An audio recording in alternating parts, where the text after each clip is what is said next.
வணக்கம். கன்னிராசி அன்பர்களே, பங்குனி மாத பலன்களை பார்க்கலாம். அதாவது வரவும் செலவும் கிட்டத்தட்ட சரிசமமாகவே இருக்கும். இருந்தாலும் பற்றாக்குறை இல்லாமல் ஃபேமிலியை ரன் பண்ணுறதுக்கான மாதங்களாக இது இருக்குது. இப்போ சப்தமஸ்தானம் சொல்லக்கூடிய 7ஆம் இடத்தில் இப்போ சூரியன், சுக்கிரன், சனி பகவான் இணைஞ்சிருக்கிறதால மனைவியின் உடல் ஆரோக்கியத்தில் கொஞ்சம் கவனம் செலுத்துங்க. கூடிய வரையில் அதிக அலைச்சல், ஹார்ட் ஒர்க் அவாய்ட் பண்ணுறது நல்லது. இப்போ மாத கடைசியில் இருக்கக்கூடிய பண பற்றாக்குறையை அவாய்ட் பண்ணணும்னா ஆரம்பத்திலிருந்து தேவையான செலவுகளை செய்து தேவையற்ற செலவுகளை கொஞ்சம் தவிர்ப்பது நல்லது. பயணங்கள் அலைச்சலை கொடுக்கும். அந்த மாதிரி சமயங்களில் பணம், பொருட்களை பத்திரமா வச்சுக்கிறது நல்லது.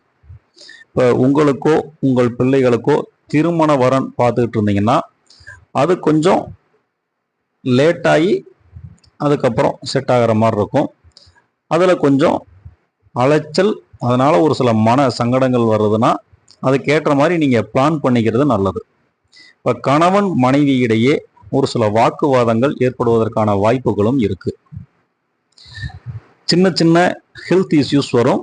அதனால் அதுக்கான ட்ரீட்மெண்ட் எடுக்கிற மாதிரி இருக்கும். அதனால் யோகா, தியானம், எக்ஸசைஸ் பண்ணுறது உடல் ஆரோக்கியத்துக்கு நல்லது.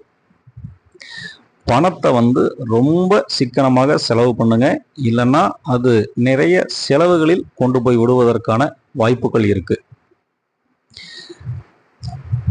யாராவது கஷ்டப்படுறேன்னு சொல்லி கேட்கும்போது நீங்க கடன் கொடுத்தீங்க அப்படின்னா உங்களுக்கு அது திரும்ப வருவதற்கு சிரமம் அப்படின்ற ஒரு சுச்சுவேஷன் இருக்கிறதால கடன் கேட்டால் கூட உங்களுடைய நிலைமையை எடுத்து சொல்லி நீங்க தவிர்த்து விடுவது நல்லது.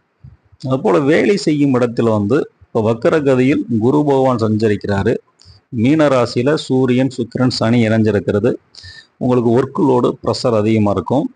இருந்தாலும் ஆஃபீஸில் உங்களுடைய சுப்பீரியர், மேனேஜரோ சூப்பர்வைசரோ உங்களுக்கு கொஞ்சம் சப்போர்ட்டாக இருப்பாங்க. உங்களுக்கான வேலையில் பாராட்டுகள், இன்க்ரிமெண்ட்ஸும் இருப்பதற்கான சான்சஸ் இருக்குது. அதுக்கு போக தொழில் அப்படின்னு எடுத்துட்டிங்கன்னா இப்போ ஜீவனஸ்தானத்தில் குரு பகவான் வக்கரகதியில் இருக்கிறதால பாகியஸ்தானத்தையும் சுப பார்வையினால் பார்க்கறதுனால லாபங்கள் இருக்கும். அந்தளவுக்கு ஒன்றும் மோசமாக இருக்காது, நல்லா தான் இருக்கும். கூட இருக்கிறவங்க, உங்களுடைய பார்ட்னர்ஸ் உங்களுக்கான ஹெல்ப்லாம் பண்ணுவாங்க. அதே போல் இப்போ கலைத்துறையில் இருப்பவங்க, கலைத்துறைக்கு அதிபதின்னு பார்த்தா சுக்கிரன். இப்போ அவர் அந்த சுக்கிர பகவான் சுப பலம் பெற்றிருக்கிறதால உங்களுக்கான வாய்ப்புகள் அதிகரிக்கும். திடீர்னு ப்ரோக்ராம்ஸ் வரலாம். அதனால் வருமானங்கள் இதாகும்.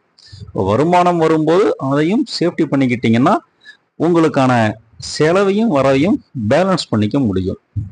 அடுத்த அரசியல் துறைன்னு சொல்லும்போது சுக்கிரனோடு சேர்ந்து மற்ற கிரகங்களும் சுபபலம் பெற்று இருக்கிறதால உங்களுக்கு இது அனுகூலமான மாதங்களாக இருக்கும். பேசுறது கரெக்டாக பிளான் பண்ணி இந்த விஷயத்தை பேசலான்னு இது பண்ணீங்கன்னா அது உங்களுக்கு ஒரு மிகப்பெரிய சக்ஸஸை கொடுக்கக்கூடிய விஷயமா இருக்கும். இப்போ விவசாயம் அப்படின்னு எடுத்துக்கிட்டா இப்போ விவசாயத்துக்குன்னு சூரியன், பூமி, செவ்வாய் நம்ம சொல்கிறோம். அப்போ அந்த அளவுக்கு இருக்கக்கூடிய சூரியனும் செவ்வாயும் இந்த மாதம் சுப பலத்தில் இருக்கிறதால விவசாயத்தில் இருப்பவங்களுக்கு நன்மையை கொடுக்கும். ஒன்றும் கவலைப்பட வேண்டியதில்லை.